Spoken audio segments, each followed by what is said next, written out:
Naked and Afraid XL Season 10 Episode 3 review. Well, good people, this episode was definitely a shocker, and I didn't expect the tide to turn for some of the teams in the challenge. But for the review, I'll share my thoughts on the teams, and I'll start with the strongest and move my way down.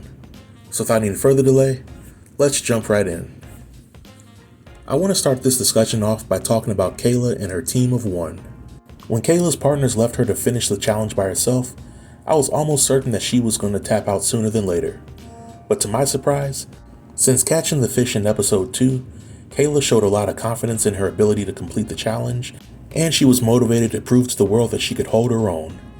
In this episode, Kayla was able to kill a caiman on her own, and she also had to process it and cook it without any assistance. Up until this point of the challenge, nobody else has had to do any of that. But unfortunately, the food source dries up for Kayla, and she makes the smart decision to migrate forward to the next water source. Because after all, the challenge requires the survivalists to complete 40 miles by the end of the challenge. Now, Kayla's ultimate destination after her migration remains a mystery, because by the end of the episode, we see that she's meeting another group of people, but it doesn't show who she's meeting.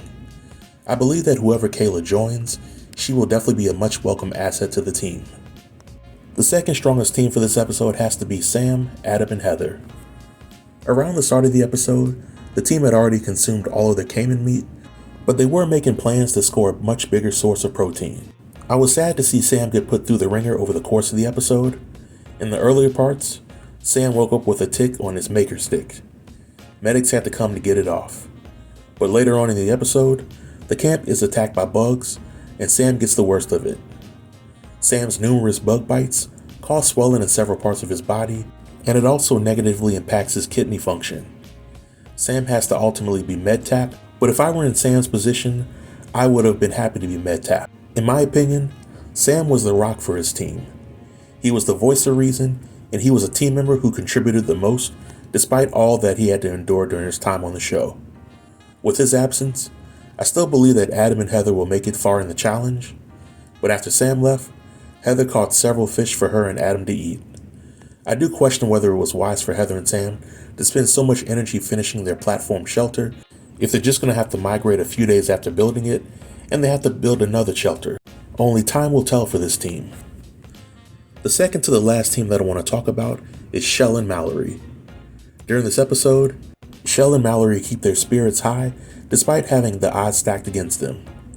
Shell spent a great deal of time collecting fruits and berries for the team, while Mallory was focused on fishing. Mallory scored a big fish for the group to eat, and she even had the energy to make a fish basket. But Mallory's health began to decline towards the end of the episode, and if Mallory had to tap out, then I'm not sure if Shell would stick around much longer. So while I think that Mallory and Shell have what it takes to make it to the end of the challenge, I don't think that either one of them would make it to the end without the other. And lastly, I gotta talk about the dumpster fire of Team Tara, Nathan, and Lindsay. Their scenes pick up with Tara nearly passing out as the group has taken a gamble on going on an adventure, only to find the new source of food. This adventure has taken them at least 2.5 miles away from their camp, and when they finally get to the nearest water source, they were unable to catch any fish. So they make their way back to camp, and we hear Nathan reiterate that he felt the group shouldn't have gone on that adventure. I guess I see it both ways. In a survival situation, if your needs are not being met, you gotta either sit by and hope that things change, or you gotta take a risk and hope for the best. This group took the risk and it didn't pay off, but they were at least able to gather valuable intel, and they know where not to go when officially migrating to the next campsite. But over the course of the episode, the team dynamics start to shift for the worse as Tara becomes very negative and criticizes everything that Nathan and Lindsay do to try to contribute to the team. There was a point where Lindsay came close to tapping out, and Tara essentially told Lindsay that you gotta do what you gotta do, while Nathan tried to give Lindsay words of encouragement.